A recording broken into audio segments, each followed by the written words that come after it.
Hello everyone, my name is Anand और आज हम कर रहे हैं क्लास 11 का एटॉमिक स्ट्रक्चर। तो बच्चे, जब हम एटॉमिक स्ट्रक्चर की बात करते हैं तो ऑब्वियसली नाम से ही क्लियर है कि एटम के पूरे स्ट्रक्चर के बारे में हमें चर्चा करनी है। तो ये चर्चा तो आप पीछे की क्लासेस में भी कर रखे हैं, फिर यहाँ क्या नया चीज़ सीखने को आपको मिलने वाला है। तो यहाँ पे बच्चे देखो, हम थोड़ा सा और ज़्यादा उसको एलोबरेट करेंगे सो दैट की चीज़ें और मोर स्पेसिफाई हो। अब इस चैप्टर को पढ़ने का हम दो सेगमेंट करने वाले, एक तो अर्ली एरा की बात करेंगे कि मतलब जिस समय केमिस्ट्री की शुरुआत हो रही थी उस समय के साइंटिस्टों ने भी एटम के स्ट्रक्चर को समझाने की कोशिश की थी। तो उस कंडीशन में उन लोगों ने क्या-क्या बातें कही और क्या-क्या कंक्लूजन निकला। हालाँकि ये सारे मॉडल्स फेल हो जाएँगे अर्ली एरा के अंदर। दूसरा हम लोग पढ़ेंगे मॉडर्न एरा का। इस मॉडर्न एरा में हम लोग पूरा का पूरा आप पढ़ोगे क्वांटम मैकेनिक्स के बारे में, जो कि आज का साइंस है। ये क्वांटम मैकेनिक्स केमिस्ट्री का पार्ट नहीं होता बच्चे, ये फिजिक्स का पार्ट है। थोड़ा है, केमिस्ट्री भी है, ऐसा नहीं है कि नहीं कर सकते। तो इस क्वांटम की हेल्प से हम जानेंगे एटम का स्ट्रक्चर क्या है। ये आज के टाइम में वेल एक्सेप्टेबल है और यही चल भी रहा है आज के टाइम में। हम क्वांटम को बहुत ज़्यादा डिटेल में नहीं पढ़ने वाले हैं, बहुत ही हल्के में पढ़ेंगे क्योंकि ये बहुत ही एक बड़ा ब्रॉड सिलेबस है क्वांटम। और शायद मेरे ख्याल से आपको इंजीनियरिंग वगैरह सब करनी पड़ेगी, पीएचडी वगैरह सब करेंगे क्वांटम में, तो भी क्वांटम आपको शायद पढ़ने के लिए कम कम समय पड़ जाए। तो चलो स्टार्ट कर लेते हैं बिना टाइम लॉस किए हुए। इस चैप्टर में हम लोग देखेंगे ना, तो पूरी कहानी इस एटॉमिक स्ट्रक्चर के अंदर इलेक्ट्रॉन के इर्द गिर्द घूमेगी। ये चाहे अर्ली एरा हो चाहे मॉडर्न एरा हो, ये सब इलेक्ट्रॉन की ही तरफ घूम रहे हैं, इलेक्ट्रॉन के चारों तरफ घूम रहे हैं कि आखिर ये इलेक्ट्रॉन है क्या, इसकी स्पीड क्या है, ये क्या एनर्जी कंटेन कर रहा है और किस तरह से एटम के अंदर खुद का एग्जिस्टेंस दिखा रहा है। इसी को पढ़ना है, ये दोनों एरा मिलकर इसी को समझाने की कोशिश करेंगे। ये इस चैप्टर का हीरो है, मेन कैरेक्टर यही है, मेन पहचान लो इसको, इसी को सीखना है। तो सीखना है तो पहले देख तो लें इसको ढूंढा किसने, उनके बारे में फिर जान लेते हैं, फिर चीज़ें आगे धीरे तो बढ़ती ही रहेंगी। तो उस समय सर जे जे थॉमसन की बात होती है। जे जे थॉमसन, दो बार जे जे लगा दीजिए, दो बार जे जे लगा देने से क्या हो रहा है पता नहीं क्या है। थॉमसन, सर जे जे थॉमसन, नाम होगा शॉर्टकट हो गया तो ठीक है, जे जे थॉमसन कहते हैं, जे जे थॉमसन आप ही जानिए। तो इन्होंने क्या किया उस समय, एक एक्सपेरिमेंट किया डिस्चार्ज ट्यूब का। कैसा एक्सपेरिमेंट किया? Discharge tube experiment.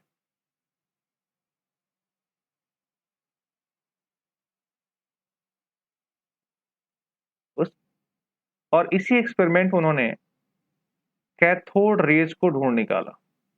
मतलब कैथोड रेज की डिस्कवरी कौन की है साहब ने? जे जे थॉमसन साहब ने किया। और ये जो कैथोड रेज होती हैं बच्चे, ये बेसिकली होती क्या है, ये इलेक्ट्रॉन से बनी होती है। जो ये रेडिएट होती कैथोड रेज जो निकल रही थी, वो एक इलेक्ट्रॉन की बीम थी। मतलब ढेर सारे इलेक्ट्रॉन एक साथ होके वो चल रहे थे, मूवमेंट कर रहे थे। तो इसी की वजह से हमें वो चीजें क्या हो रही थी, जब फ्लोरोसेंस भी पड़ रही थी तो चमकती हुई दिखाई देती थी। अभी इस एक्सपेरिमेंट को हम लोग देखने वाले भी हैं।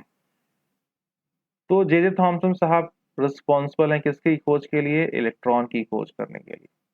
एटम के अंदर आपको तीन पार्टिकल देखना है, होते तो बहुत सारे हैं बट हमें तीन पार्टिकल को ही डिस्कस करना है। एक है उसमें इलेक्ट्रॉन, दूसरा बच्चा है प्रोटॉन, और तीसरा है आपका न्यूट्रॉन। जिसमें हमें सिर्फ पढ़ना इसी को है, ना हमें इन्हें पढ़ना है ना हमें इन्हें पढ़ना, सिर्फ और सिर्फ इन्हें ही पढ़ना है। तो चलिए इनके एक्सपेरिमेंट को भी देखा जाए कि ये एक्सपेरिमेंट आखिर किस तरह से किया और किस तरह से इन्होंने इलेक्ट्रॉन को डिस्कवर कर डाला। हम बहुत ज़्यादा पुरानी चीज़ों को डिस्कस नहीं करने वाले हैं, जो हमें थोड़ा सा अपग्रेडेड वर्जन में पढ़ना है उन्हीं चीज़ों को देखेंगे। तो ये कुछ उनका सेटअप इस तरह से दिखाई देगा। यहाँ देखो बच्चे, एक कैथोड है और यहाँ क्या है, एक एनोड है आपके पास। तो ये पोर्शन कैथोड हो गए, ये पोर्शन एनोड हो गए।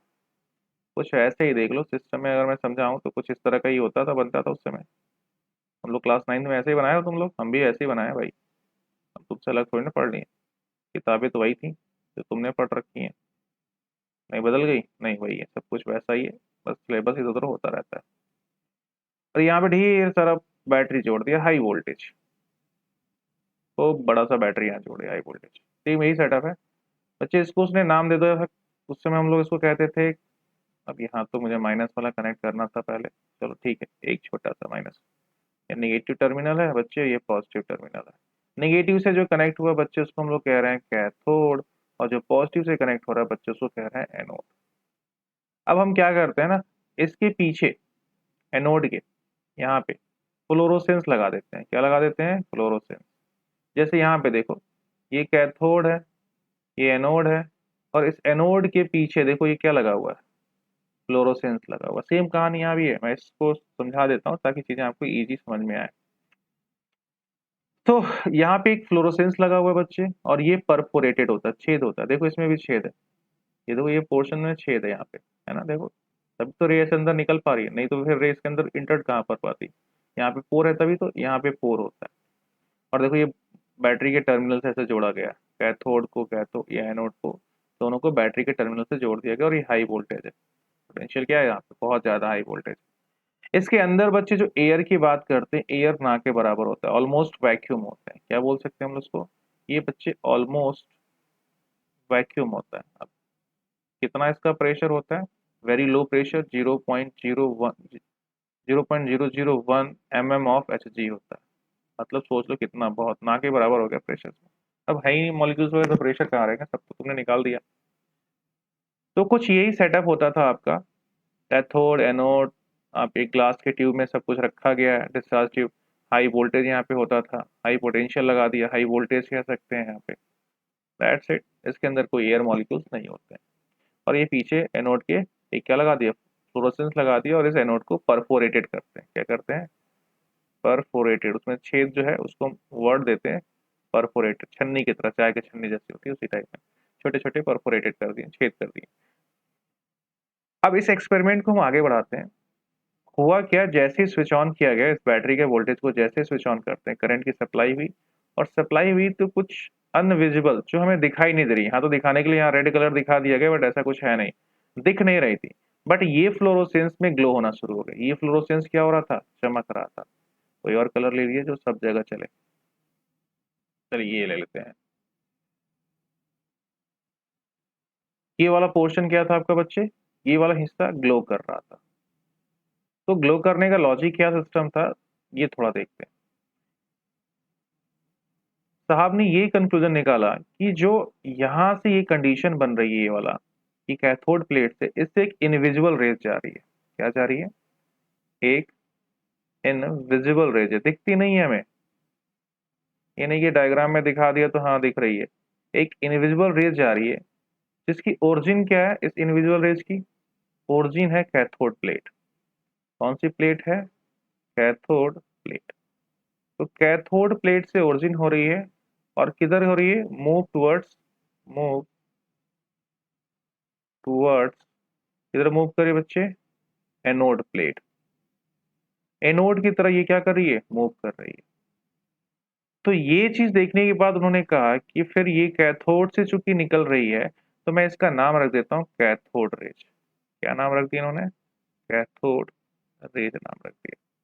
या फिर इसको नेगेटिव रेज भी कहते हैं। क्यों नेगेटिव रेज कहते हैं? भाई नेगेटिव है तभी तो पॉजिटिव की तरफ अट्रैक्ट हो रही है, वरना ये इधर जाती ही नहीं। लॉजिक सी बात है। तो इसलिए इसको नेगेटिव रेज के नाम से भी हम लोग जानते हैं। तो ये पहली कहानी थी कैथोड रेज के बारे में, सर जे थॉमसन को मालूम पड़ी। अब इन्होंने एक्सपेरिमेंट को थोड़ा और आगे बढ़ाया। तो मैं पुरानी चीजों को मैं यहाँ पे लेकर रिपीट नहीं करूंगा, कि ये मैं बोल दे रहा हूँ वैसे स्टेटमेंट में, मैं लिखने वाला नहीं हूँ, थोड़ा सा सुनते चलो कहानी खत्म हो जाएगी।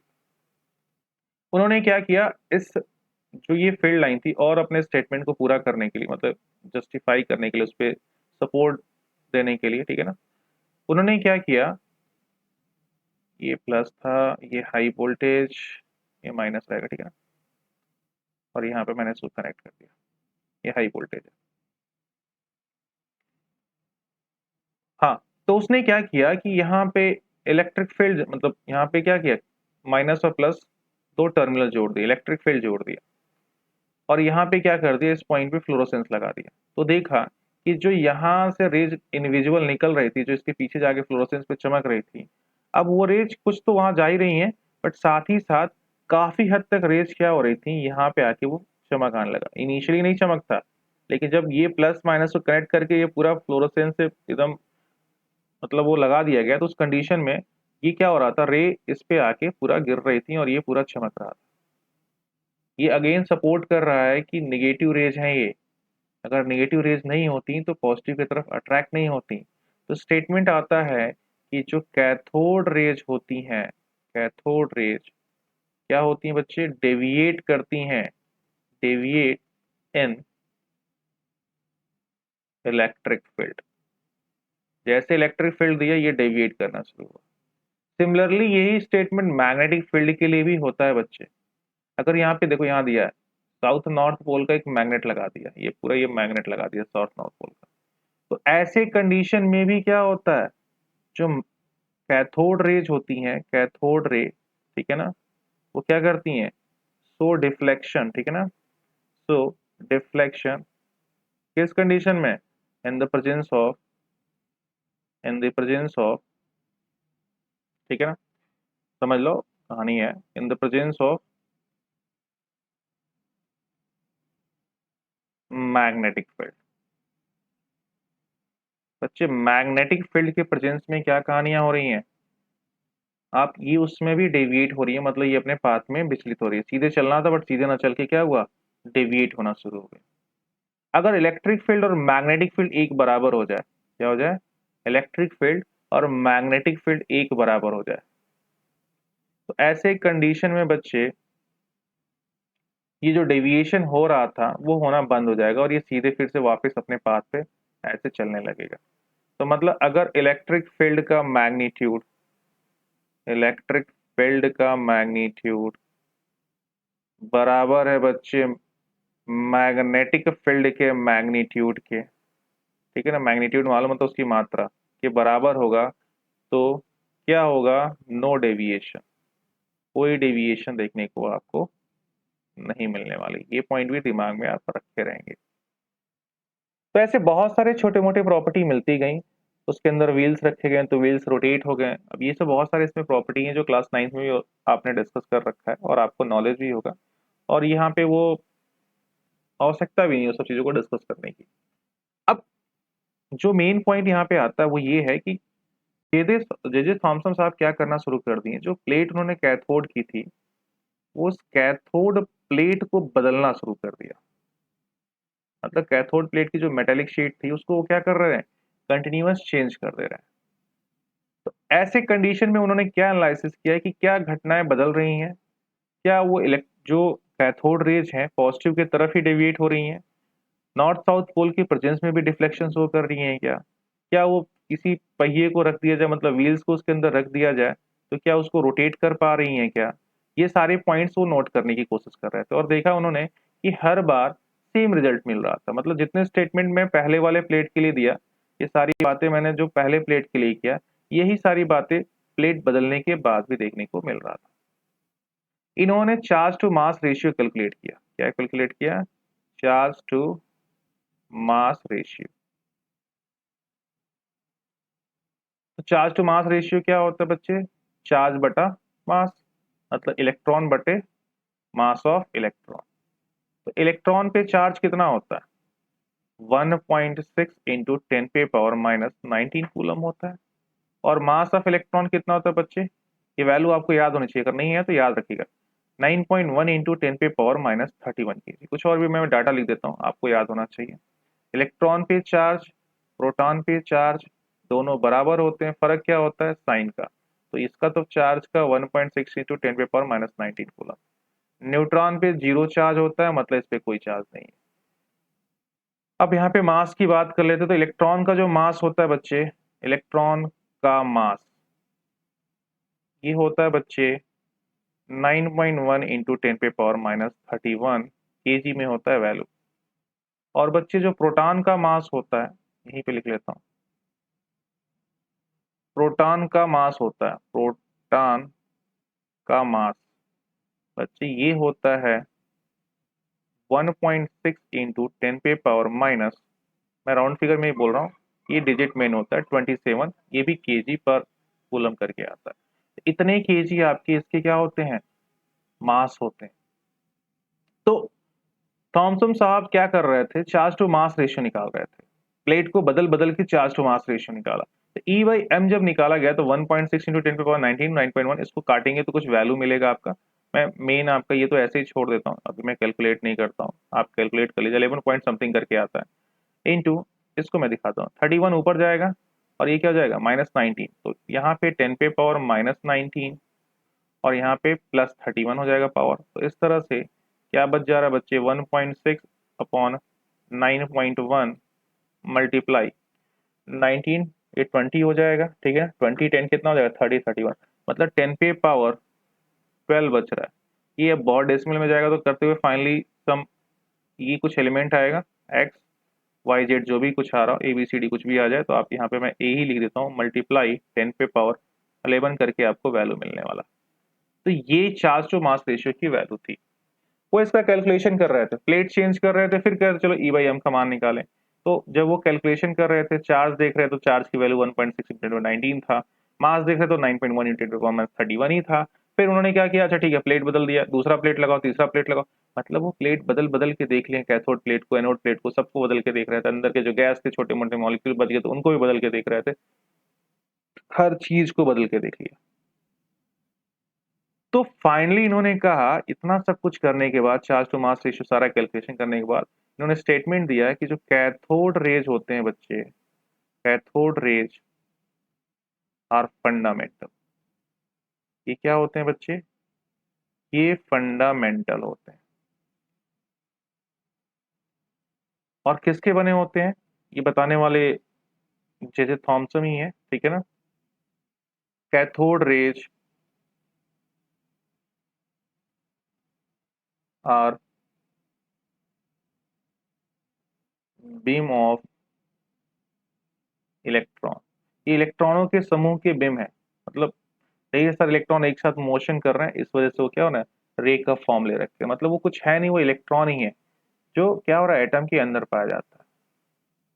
तो ये थे रदर साहब, सॉरी जे थॉमसन साहब, जो सारी बातों को इन्होंने एक्सप्लेन किया, और इस तरह से इलेक्ट्रॉन की डिस्कवरी हो गई आपकी। अगली जो डिस्कवरी रहेगी वो प्रोटॉन की डिस्कवरी है, जिसकी डिस्कवरी के लेके बहुत सारी कहानियां, अलग अलग किताबों को अलग अलग रेफरेंस होता है, तो आप उसमें बहुत ज़्यादा मिक्सअप नहीं करना है, बहुत ज़्यादा कन्फ्यूजन नहीं करना है, मैं यहीं पे आपको बातें क्लियर कर दे रहा हूँ। बच्चे देखो, जब आपके बोला जाए एनोड रेज की, क्या बोला जाए, एनोड रेज बोला जाए, तो इस कंडीशन में इसकी डिस्कवरी जो करने की बात आएगी, वो एनोड रेज की डिस्कवरी गोल्डस्टीन साहब ने किया था, गोल्डस्टीन ने किया, ठीक है ना, गोल्डस्टीन।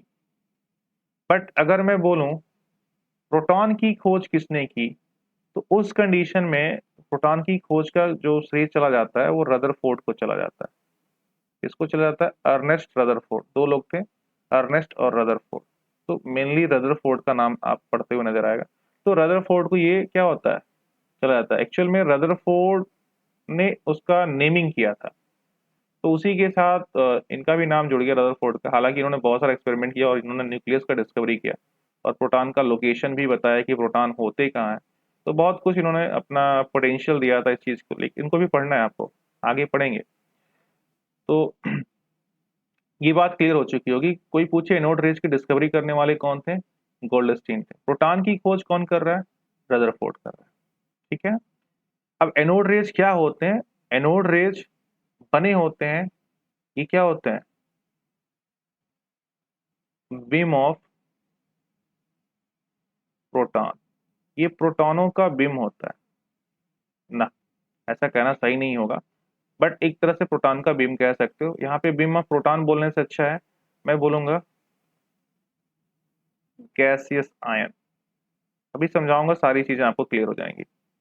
प्रोटॉन वर्ड आता है, लेकिन कब आता है वो भी देखा जाएगा। हाइड्रोजन के केस में प्रोटॉन बोलना सही होगा, बाकी किसी गैस के केस में आप नहीं बोल सकते। तो चलो लगे हाथ, एनोड रेज के भी एक्सपेरिमेंट को देख लेते हैं कि एनोड रेज का एक्सपेरिमेंट क्या था। तो ये साहब भी डिस्चार्ज ट्यूब को ही लेके चल रहे थे, डिस्चार्ज ट्यूब पे ही सारे फंक्शन कर रहे थे। तो मैं एक छोटा सा डिस्चार्ज ट्यूब बना दूं यहाँ पे समझने के लिए, ठीक है। ये मेरा डिस्चार्ज ट्यूब हो गया,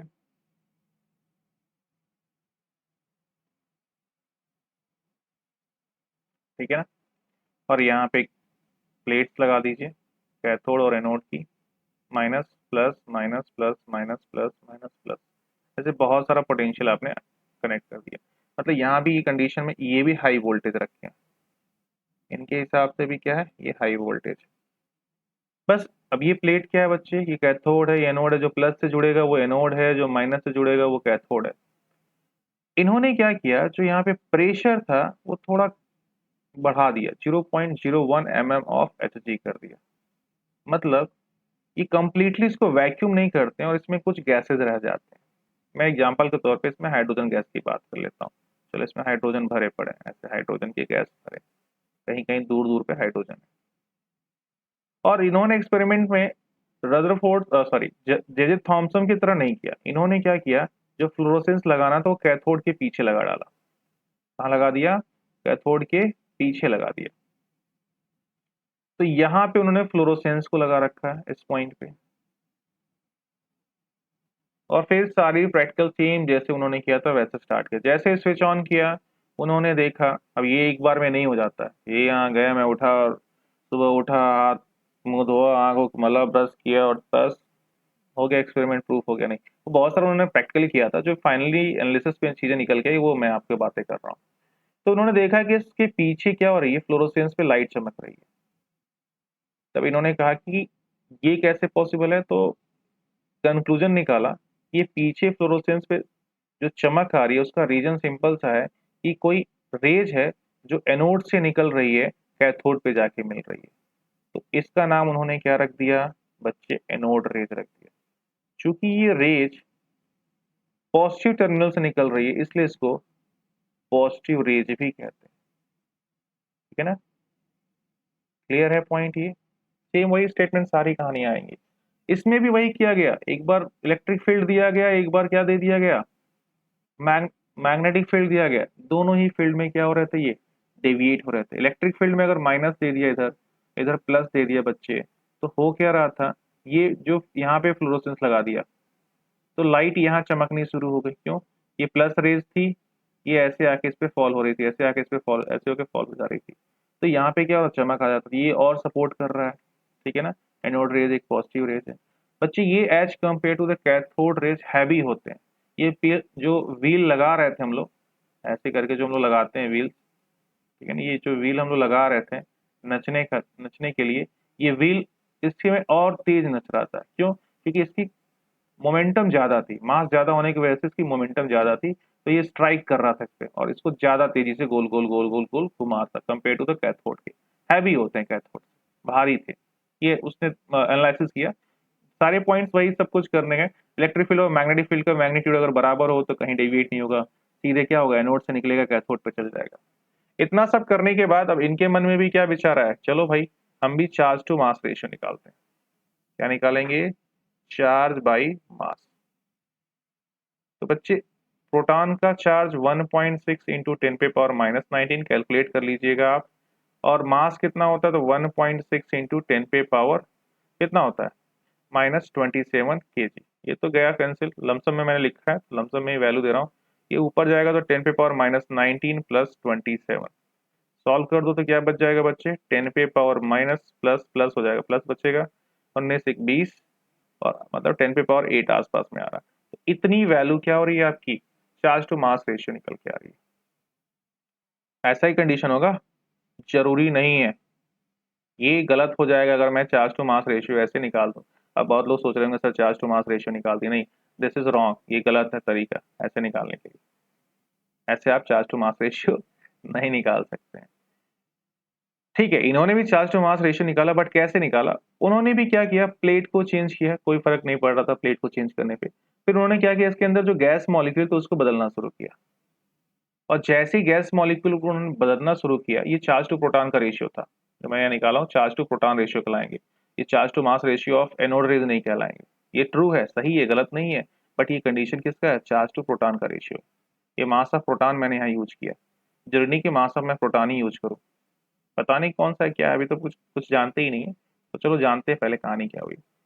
इन्होंने जब प्लेट को चेंज किया तो कोई फर्क नहीं पड़ा, बट जब इन्होंने इसके अंदर के जो गैस मॉलिक्यूल हैं उसको बदलना शुरू किया तो charge to mass ratio vary करने लगा, कांस्टेंट नहीं रह रहा था। उस वाले एक्सपेरिमेंट में चार्ज टू मास रेशियो चाहे कुछ भी कर ले रहे थे वो कांस्टेंट हो जा रहे थे, वो बदल नहीं रहे थे। बट यहाँ पे charge to mass ratio continuous क्या हो रहा है, बदलता जा रहा है।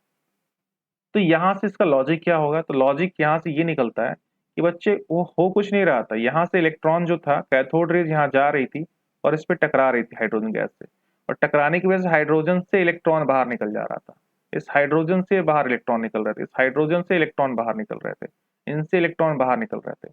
अब आपको मालूम है हाइड्रोजन का एटॉमिक नंबर क्या होता है? 1 होता है। कितने इलेक्ट्रॉन होते हैं अभी?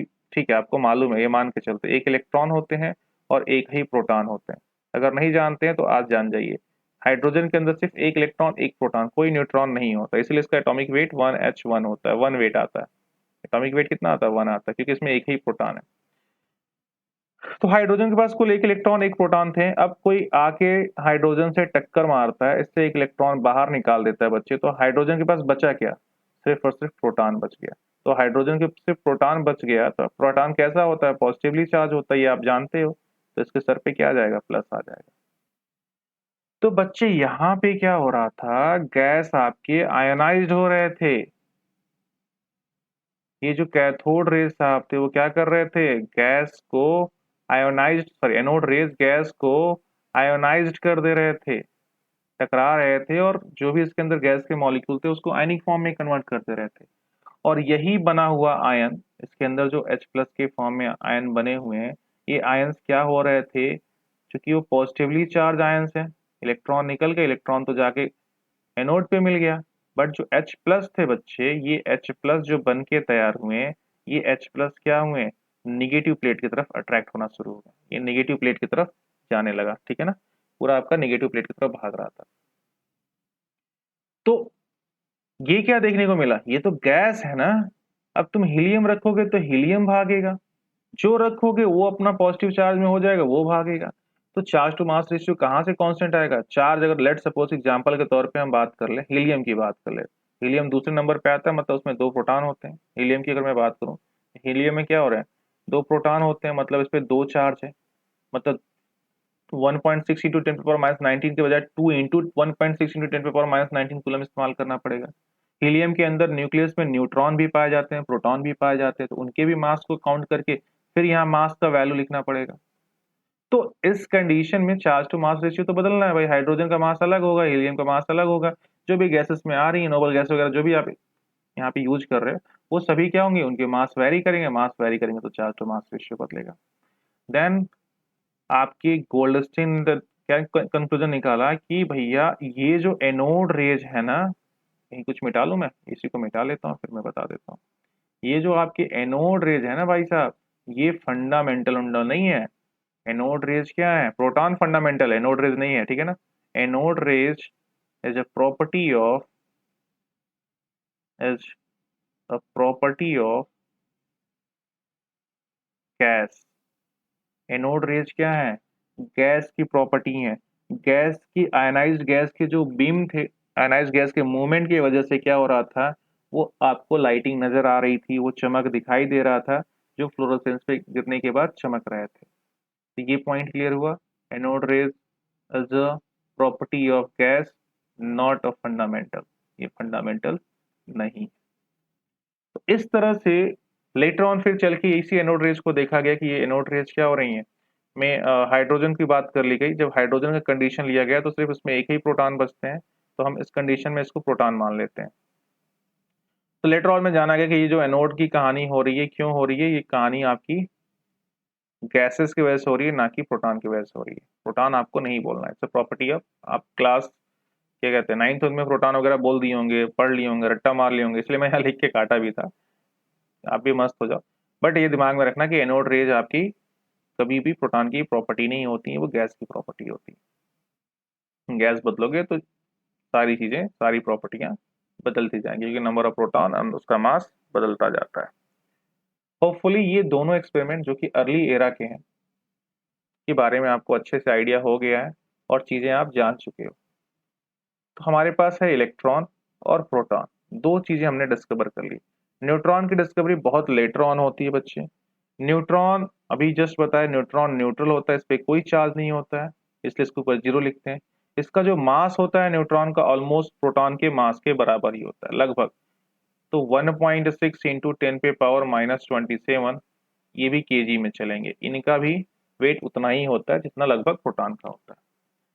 तो न्यूट्रॉन की खोज अभी करने की हमें आवश्यकता ही नहीं पड़ी, क्योंकि जितने भी एक्सपेरिमेंट मतलब जितने भी मॉडल आ रहे हैं उनमें न्यूट्रॉन की रिक्वायरमेंट नहीं हो रही है। भाई पूछा जाएगा एटम फिर एटम न्यूट्रल क्यों है, या फिर कोई भी सब्सटेंस न्यूट्रल क्यों होता है, तो उसका सिंपल सा उन लोगों ने जवाब निकाल लिया, नंबर ऑफ इलेक्ट्रॉन बराबर होते हैं नंबर ऑफ प्रोटॉन के। अगर कोई भी सब्सटेंस न्यूट्रल है, उदासीन है, उसमें इलेक्ट्रॉनों की संख्या प्रोटॉनों की संख्या के बराबर है, तो जितना -2 है उतना ही +2 हो गया, तो फाइनली क्या हुआ, जीरो। कोई चार्ज डेवलप नहीं हो पाएगा उसके पास। तो इस तरह से क्या होगा, वो न्यूट्रल बना रहता है। चलिए, तो इस क्लास में इतना ही रखते हैं। नेक्स्ट क्लास में जब हम लेंगे तो थॉमसन के मॉडल वगैरह को देखेंगे, मतलब अर्ली एरा के जितने भी मॉडल्स थे उसको देखना शुरू करेंगे। तो चलो, थैंक यू क्लास।